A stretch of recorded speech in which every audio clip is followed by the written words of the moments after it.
मेघनाथ ने अपने सबसे शक्तिशाली अस्त्रों से लक्ष्मण पर हमला किया था, लेकिन वह सभी अस्त्र बिना कोई हानि पहुंचाए वापस लौट गए। यह घटना सिर्फ एक युद्ध का हिस्सा नहीं था, बल्कि इसके पीछे छिपा था एक ऐसा रहस्य जिसे जानने के बाद आप हैरान रह जाएंगे। तो इस वीडियो में अंत तक बने रहिए, क्योंकि आज हम आपको रामायण का वह रहस्य बताने जा रहे हैं जो शायद ही किसी ने सुना हो। तो जैसा कि आप जानते हैं, मेघनाथ कोई साधारण योद्धा नहीं था। उसने श्री राम की वानर सेना में कत्लेआम मचा दिया था और पहले ही दिन उसने श्री राम और लक्ष्मण को नागपाश में बांध दिया था। अगले दिन उसने शक्ति बाण से लक्ष्मण को मूर्छित भी कर दिया, लेकिन हनुमान जी की चतुराई से दोनों ही बार श्री राम और लक्ष्मण की जान बच गई। तीसरे दिन मेघनाथ ने निकुंभला देवी का यज्ञ करना चाहा, जिससे वह अजय हो जाता, लेकिन तभी लक्ष्मण ने यज्ञ की समाप्ति से पहले वहां पहुंचकर यज्ञ को ध्वस्त कर दिया। इससे क्रोधित होकर मेघनाथ लक्ष्मण से युद्ध करने आया। अब बारी थी मेघनाथ के सबसे खतरनाक और सर्वोच्च अस्त्रों की, ब्रह्मा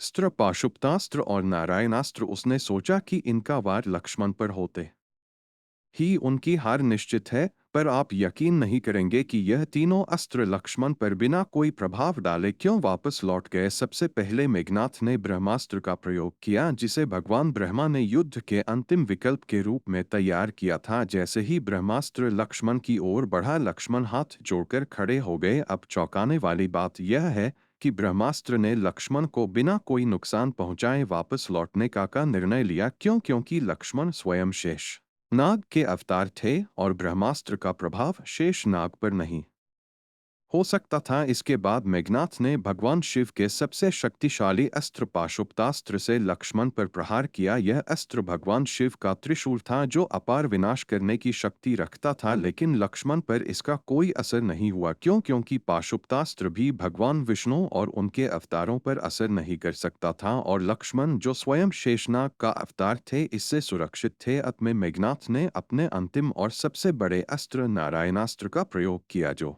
भगवान विष्णु का सुदर्शन चक्र था, लेकिन नारायणास्त्र भी लक्ष्मण पर कोई असर नहीं कर पाया। क्योंकि लक्ष्मण स्वयं भगवान विष्णु के अनन्य सेवक और शेषनाग के रूप में पूजनीय थे। नारायणास्त्र भी लक्ष्मण के चारों ओर परिक्रमा करने के बाद वापस लौट गया। तीन तीन महान अस्त्रों के असफल होने के बाद मेघनाथ को समझ आ गया था कि श्री राम और लक्ष्मण कोई साधारण मनुष्य नहीं है, बल्कि वे स्वयं भगवान के अवतार हैं। उसने के बाद तुरंत अपने पिता रावण को बताई, लेकिन रावण ने इसे नजरअंदाज कर दिया। इसके बाद मेघनाथ को फिर से युद्ध भूमि में लौटना पड़ा, जहां वह वीर गति को प्राप्त हुआ। और जैसे ही मेघनाथ का अंत हुआ, उसी तरह इसके बाद मेघनाथ को फिर से युद्ध भूमि में लौटना पड़ा, जहां वह वीर गति को प्राप्त हुआ। और जैसे ही मेघनाथ का अंत हुआ, उसी तरह कुछ समय बाद रावण का भी विनाश हुआ। कैसे मेघनाथ के तीनों प्रमुख अस्त्र लक्ष्मण पर असफल रहे? क्या आपको पहले से इसका ज्ञान था? नीचे कमेंट में जरूर बताएं।